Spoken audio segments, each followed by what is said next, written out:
Hello. Welcome back, everyone, to Alpha Beta Soup. I'm TXMC. It's been a while since we've spoken, and we've got a few things to cover. This video will not be all-encompassing. There will be parts of the economy we simply don't get to today, because I don't want this video to be an hour long. But we will establish a baseline of what's been going on since the last time you and I chatted. So I hope you're ready to talk markets. If you enjoy my content, make sure to give this video a thumbs up and subscribe to my channel. Your support means everything to me, so thank you so much. I've kept you guys waiting far long enough, so let's not dally any longer.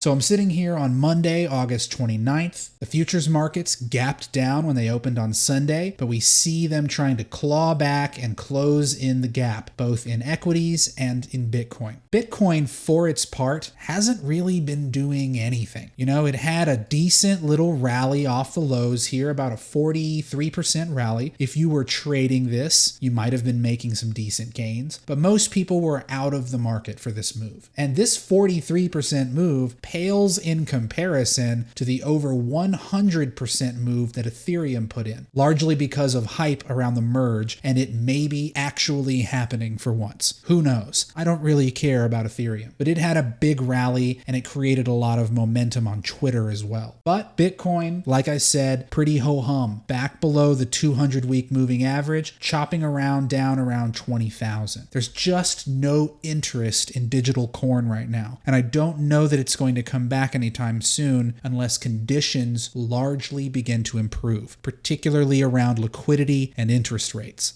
But equities also had a pretty decent move. You know, the last time we spoke, we were in the middle of this rally off of the June lows. But here around August 16th, it rolled over and it's been softening. And this move here on August 16th perfectly hit the 200-day moving average on the S&P 500. Almost picture perfect tap of the 200-day. Now, this whole move by the S&P from the top in January and this rejection at the 200-day, this whole period looks a lot like the 2008 S&P. Here was the top of the market. It broke down below, came back up on a strong rally, rejected, and that was the end of the market. See, that was when things really started to unwind. Now, I'm not suggesting that we're going to have this exact same outcome. I have a feeling that this fractal will have a mind of its own. It's rare that they follow them perfectly, but it is curious that, just like in 2008, we're seeing a really clean rejection off the 200-day after a rally off the lows. And back here in 2008, this rally off the lows was about 15%. The one the S&P got this time was 18%. So you can see the sizing is not that different. It's pretty similar. And in terms of percentage drawdown, the reversal here began with a 24.5% down S&P. Back in 2008, it happened at 20.2%.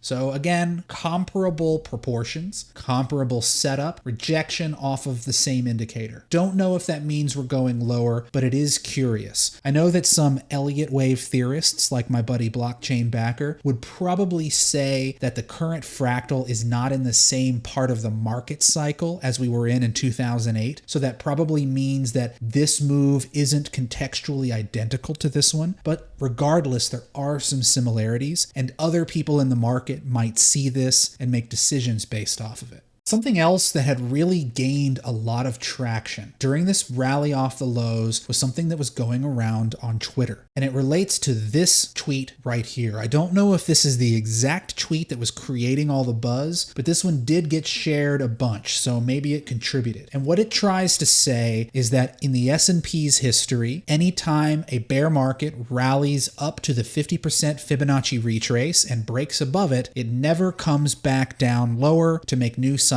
lows. On first glance, this seems like BS to me, because I can think of dozens of examples of Fibonacci retraces that go above the 50% mark and then make new cycle lows. We had one right here. Now, you could make the argument this wasn't an official bear market yet. It was only 14.5% down. We weren't 20% down until we were down around here. Maybe that's the argument they're trying to make, but they don't actually mention the 20% 20% drawdown requirement anywhere in here. I tweeted about this and I tried to refute it publicly, and there were a lot of people who told me I was wrong. I think that there was a number of what I'll call retail who bought into this narrative and they got suckered by it. And what sucks for a lot of people, first let me put my fib on here so we can see where we are. That tweet came out right around here. Right around this point in the rally, that tweet came out and said, look, if we get above this 50% retracement right here, it's a bull market, count it, it's good to go. Well, what happened? We got above it, we hit the 200-day, and we swiftly rejected. And I could almost guarantee you that there are people who bought right here and have been suckered on the backside. Maybe they're selling out of their positions, maybe they're holding underwater, but that kind of narrative is really powerful, and you can see by how much it was shared that it gained a lot of traction. But I'm gonna call BS on this one.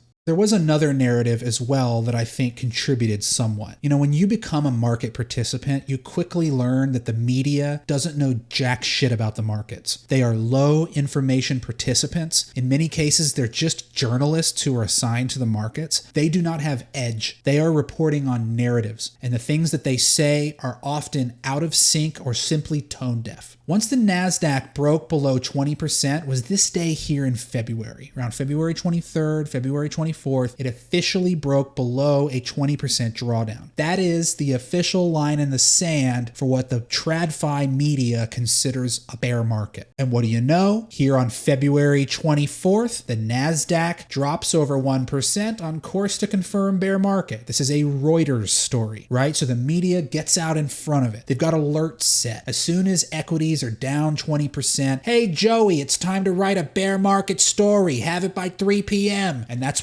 the cycle they go through. Someone cranks out a story. We're now in a bear market, and they print it. It's that simple. It doesn't mean anything about where the market is headed. They happened to be right, however, and we continued lower. But the funny thing is that as soon as we set this low and we began rallying higher, there was a point around here on August 10th when we got 20% off the lows. The NASDAQ did. Now it continued all the way up to 24%, but here on August 10th, it got 20% off the lows. What do you think the narrative was out of the media on this day right here? NASDAQ enters bull market, August 10th, 2022. Literally can't make this up. On this day, right here, the NASDAQ is 20% off of the local low, which we don't even know for sure is the low of the market. It's just a 20% rally off of its lowest point so far this year. And for some reason, Fox Business said that NASDAQ is in a bull market. That's not a bull market. That is a bear market rally. That is the kind of volatility you see on the backside of a move. So this really shows you how tone deaf and utterly void of signal the media is. But I can also pretty much guarantee you that on the back of a story like this on Fox Business, one of the more watched network news channels, when they say the NASDAQ enters a bull market, somebody bought right here. I guarantee you they bought right here and now find themselves underwater or were dumping their positions. You see a lot of this in bear markets. Anytime there's a move up, all of the bulls come out of the woodwork. They make fun of all the people who have been bearish. They say we're going to the moon. They ultimately get slapped down. They lose money again, and we start the cycle all over. Maybe this is the local low. We will explore that here in a moment. It is possible that this is the local low, but we don't know that yet. And until we do, people are constantly being yo-yoed by low signal media information. This is the Dow Jones Industrial Average. This purple line here is the 200-week moving average, which if you go back a century of history, this is a very important oscillator for the Dow Jones. If I just zoom out here and I put this on a log chart so you can see, 200-week moving average is a really strong support in uptrends. You can see that consistently for the last century. Now, there was a period of time here in the 70s during a stagflationary environment where the 200-week was not respected very much. Equities kept chopping around above it and below it because there was no trend. The trend was sideways. So if you kind of ignore this stagflationary period and you look at these other times where the 200-week has played a role, particularly around market tops, it becomes an important oscillator. If we go back to the Great Depression, which was 100 years ago, completely different market, but you can still see the importance of this measurement. And people didn't have price charts in the same way we do now. Yet the 200-week played an important role. It It caught the market in 1929 after the first initial down pulse. Equities bounced up, they came below, they looked at it for support, which was the same place as the breakdown, and it was rejected, which was a full year later after it was caught as support. And once it went below this value, it spent 4 years below it. Here in the 1940s, during World War II, it spent 3 years below it. And we can look through history. You can see so many periods of time, even in these stagflationary 70s here. It gets below this 200 week and it's hard to get back above it. In many cases, it's 1, 2, 3 years before it recovers. Let us better visualize how much time it usually spends below the 200 week to really emphasize the importance of holding it. What you're seeing here at the top is the Dow Jones Industrial Average going back a century. This red line is the 200-week moving average. Down here at the bottom, these diagonal lines represent streaks of days where the Dow Jones was below the 200-week. And I've kept all of them in here. I've even kept in the times when it was only 1 day or 3 days or 2 days or 4 days or 31 days. I've also kept in all of the long ones. When you average all of these together, going back 100 years, average all the big ones, all the intra-week ones, all the single days, the average is 201. That means that broadly, when the Dow Jones breaks below the 200-week moving average, it spends more than 6 months down there typically. And that includes all of these tiny little blip and one-off intra-week moves. That includes the stagflationary 1970s, where it pretty much went sideways. All of that lumped together, and you still got a 200-day average. Now, it is worth mentioning that this average is lifted by the significantly long streaks from the Great Depression and during World War II. That is not something to discount. However, if you look at all of these other median large values, they're all considerable. 180, 160, 400, 130, 320, 93, 209. These are many months. It's not a quick bounce. The smallest of these on here is like 93. And all these little specks and blips, they came during this stagflationary period when we spent a decade and a half going sideways and producing no nominal growth in equities. So I show you this to emphasize to you how important it is that we not lose the 200-week moving average as support for the Dow Jones. So why am I explaining all this to you? Why does this matter to us now? Well, if we look at the Dow Jones and we see what happened to it recently, it caught perfect support on the pre-COVID highs and the 200-week moving average. So let's just think about this for a moment. If this rally here falls down and comes all the way back down, and it actually breaks this level, and it decides it's going lower, then we have lost some critical market structure. We have lost a bull-bear line in the sand oscillator that goes back over 100 years, as we just explored, and we lose the pre-COVID highs, which were caught perfectly. And when you look at the Dow Jones on a big picture scale, like long term, if we actually go below this price right here, we have lost parabolic market structure.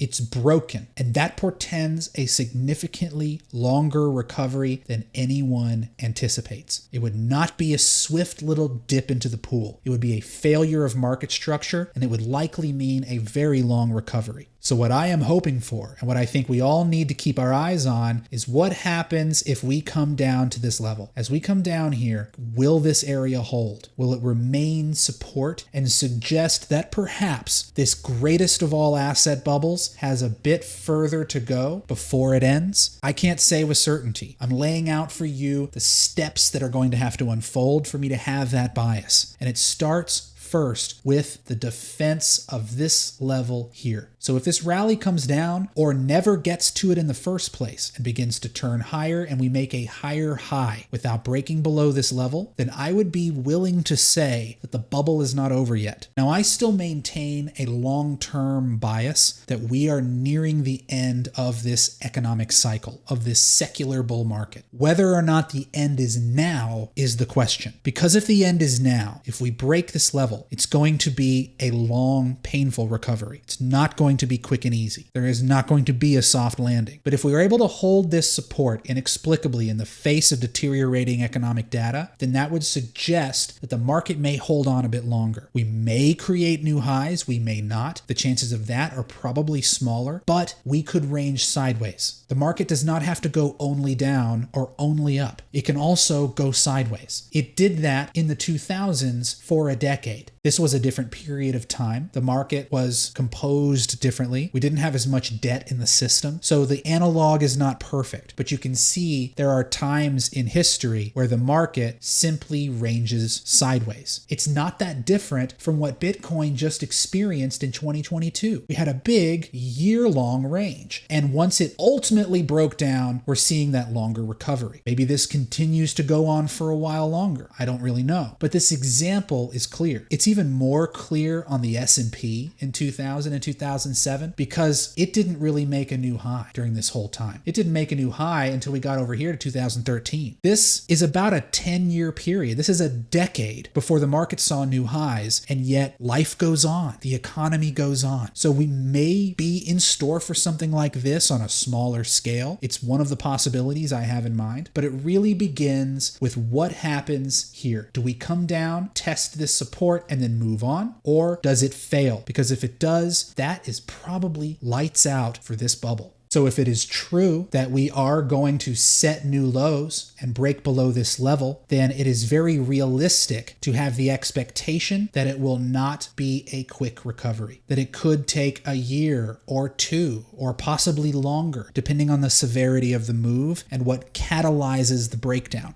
But likewise, we could also make the assumption that if strength is held here, we might be in line for a different kind of market, maybe something a bit more crab-like and less straight into the ground. However, at this time, if I were to give you my personal bias, I believe that at some point in the future, prices will go below this value. But what I don't know is the pathway and the duration to getting there. I don't know if it means we come down, we break down, and that's it. I don't know if it means we curl and maybe we get another rally. Maybe we even go higher. I don't know. Maybe we just crab sideways for 2 years and then break down. Any of these could happen. The one outcome that I think is less likely is that we have some kind of a parabolic bull run and that we end way up here somewhere. That is probably the least likely scenario to me. Bulls would like that to be the outcome. They want to see a melt up. And I haven't yet seen the conditions in place that would give me conviction that that is more likely. I think some of the other scenarios have a better chance.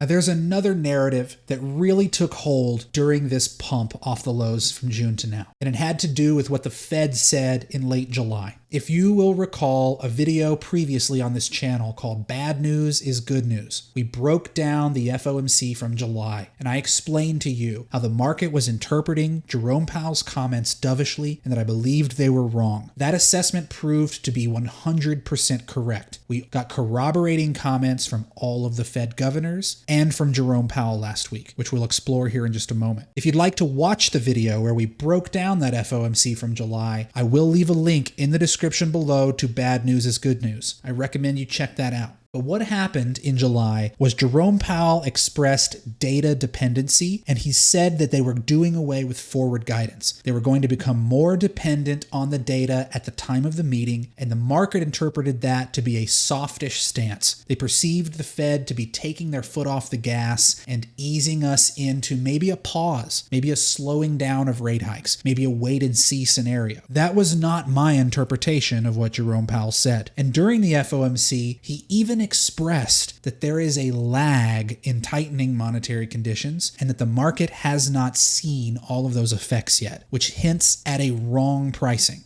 I tweeted about this just a few days ago, and in my tweet I said the full impacts of tighter conditions digest into the markets on a lag. While narratives year to date have mostly been about inflation and rate shock, I suspect by year end they'll be more about indebted businesses and entities across the spectrum struggling to refinance their burdens. Because when you raise interest rates, there's a two-step process. The first process of changing rate policy, whether you're raising or lowering them, is that the market immediately reacts in price action, either to the up or to the downside, as participants evaluate that new information, apply it to future cash flows, and revalue all assets. That happens in the moment, but the market is not perfectly efficient. It doesn't digest all information evenly, and in some cases will outright ignore a signal if it doesn't fit the majority bias. guess. And that is precisely what I believe happened to the markets. I believed they interpreted an overly dovish Fed. They continued to pump higher, and then they realized they were wrong last week, and we got this massive red day on Friday. Now, why did they believe they were wrong? Well, it had to do with comments out of the Fed last week.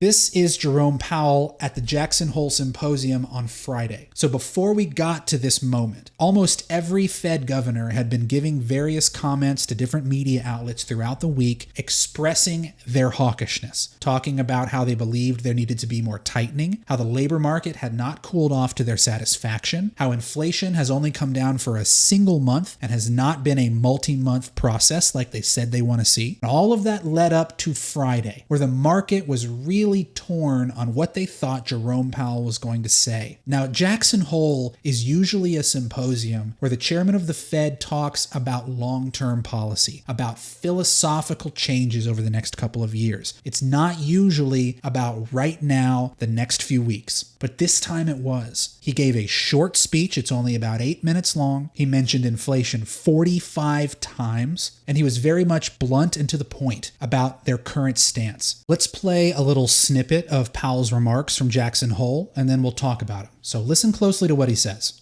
Reducing inflation is likely to require a sustained period of below-trend growth. Moreover, there will very likely be some softening of labor market conditions. While higher interest rates, slower growth, and softer labor market conditions will bring down inflation, they will also bring some pain to households and businesses. These are the unfortunate costs of reducing inflation. But a failure to restore price stability would mean far greater pain.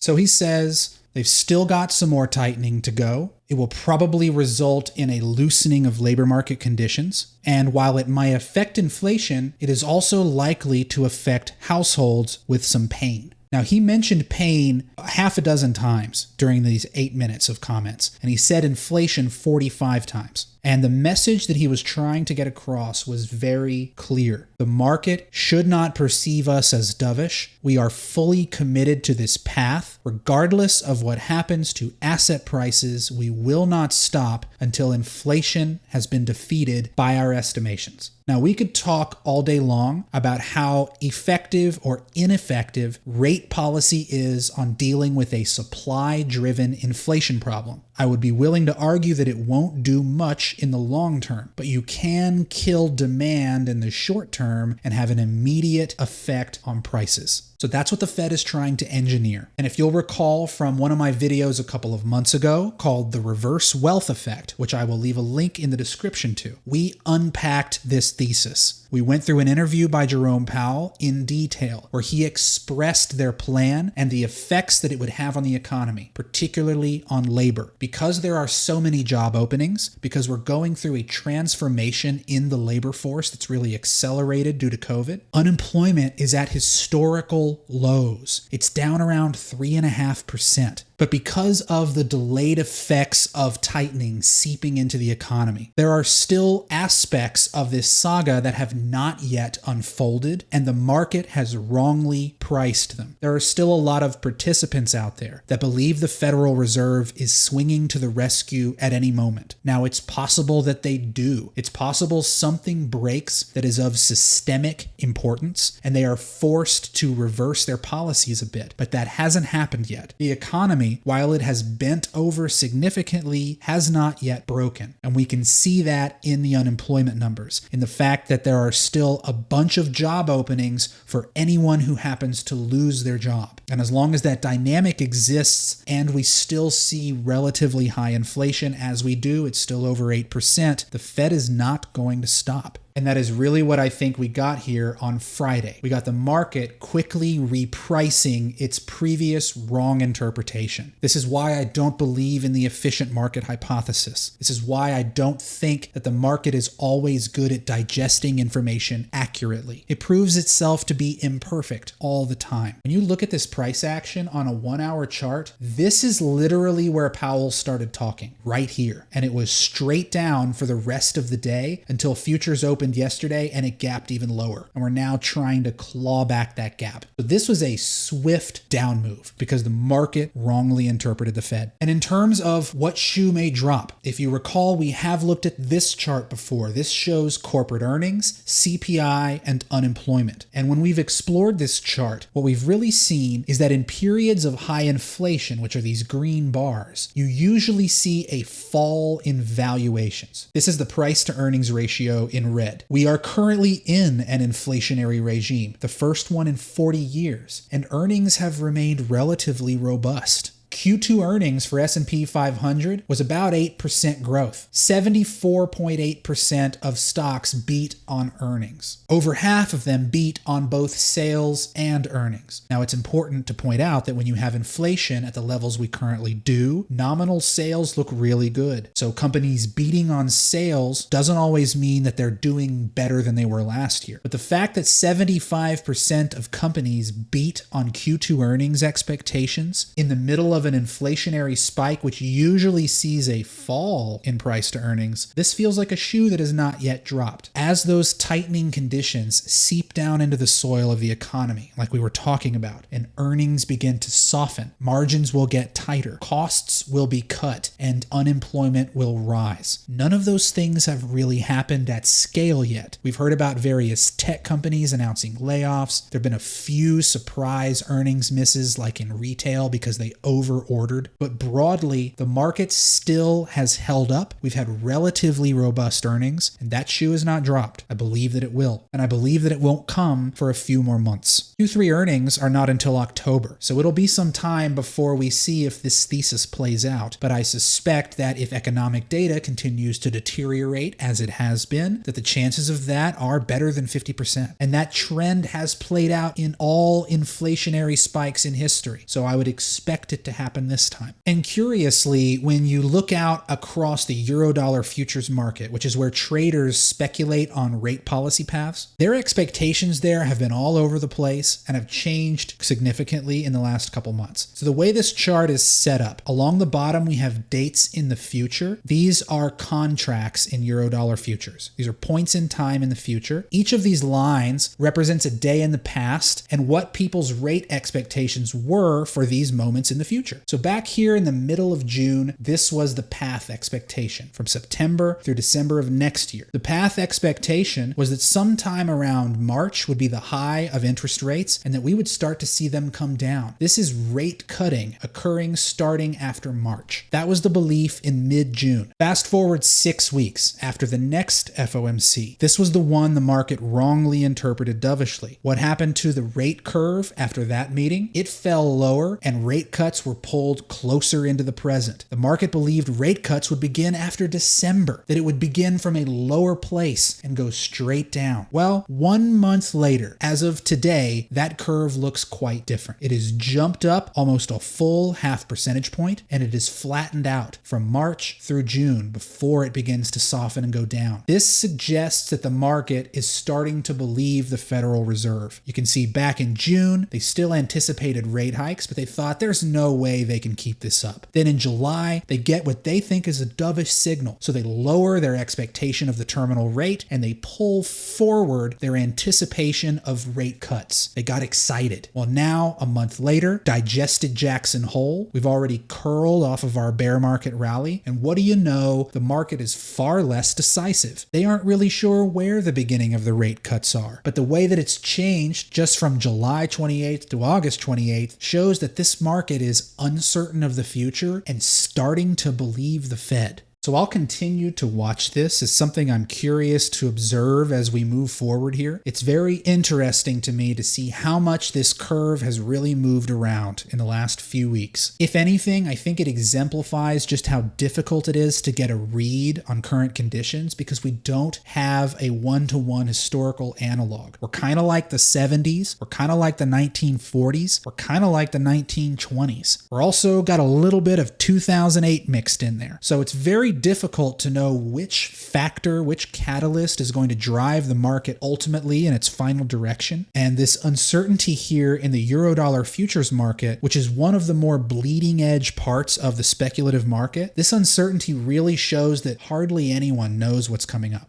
So we have bounced around quite a bit here. I'll try to bring all of this together. We've seen equities rallying off the lows. They had a strong move from mid-June until about a week and a half ago, 2 weeks ago, and they have rolled over since. There was a swift move down on Friday after some pretty hawkish comments out of Jerome Powell's mouth that we on this channel were anticipating, but that the market had mispriced. And you saw a quick reevaluation of that stance. We are watching the Dow Jones to see if this area will hold as support. Because if we can manage to turn this into a positive, then the bubble might not be over just yet. We might be able to hold on a bit longer and produce a different fractal. If these scenarios do not play out, and we in fact come down, break this level, and go lower, then we must consider the possibility that we will have a significantly worse and significantly longer recovery than any newer market participant could even fathom.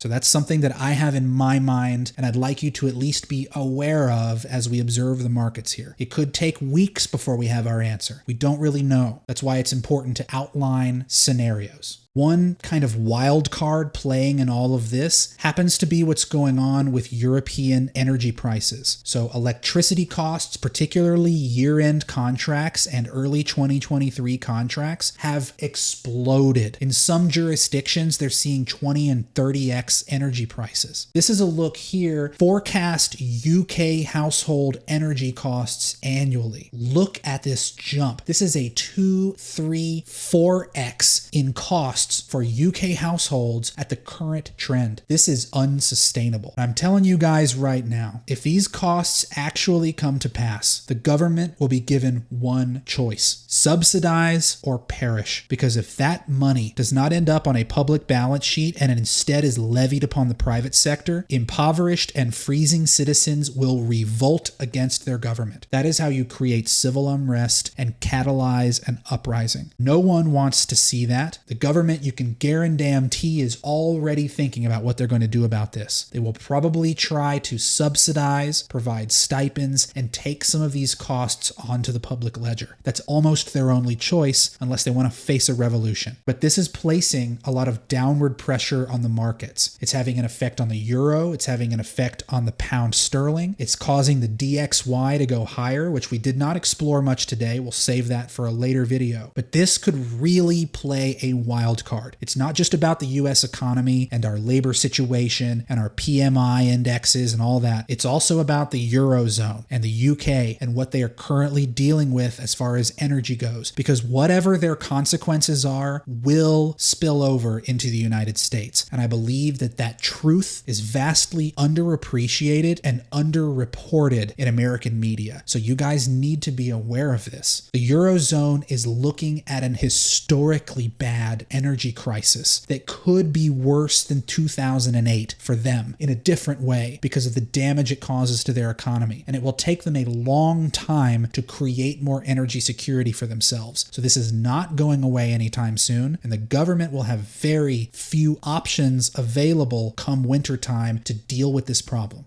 So that is what I wanted to talk about today. We bounced around quite a bit. We talked about equities. We talked about the Dow Jones and its history with the 200 week. We talked about narratives in bear market rallies. We talked about Fibonacci retracement levels. We've covered the gamut. But still, there are many aspects to the economy and to the current saga that we did not explore today because I don't want this video to be too long. So we'll save those for the next time. If you have any questions or feedback for me, make sure to leave a comment down below. I go through and approve all of them. I have comments on manual approval because it's the best way to keep the bot spam out of there and have you guys not be clicking on scam links. So leave your comments below. I'll check them out. And that is where we will leave things today. I've given you a lot to digest. Please take your time with it. Give me any feedback you have, and we will chat again in the near future. I know I kept you guys waiting a long time. I feel bad about that, and I aim to not keep you waiting that long again. So until the next time, take care of yourselves, friends. I hope that you are. I hope that you're taking care of your families. Go outside and touch some grass. Try to enjoy yourselves, and don't get swept up in the media nonsense that is void of signal, because there are too many people who are relying on the news to guide them. You will not find the truth there. And that's it. So until the next time we speak,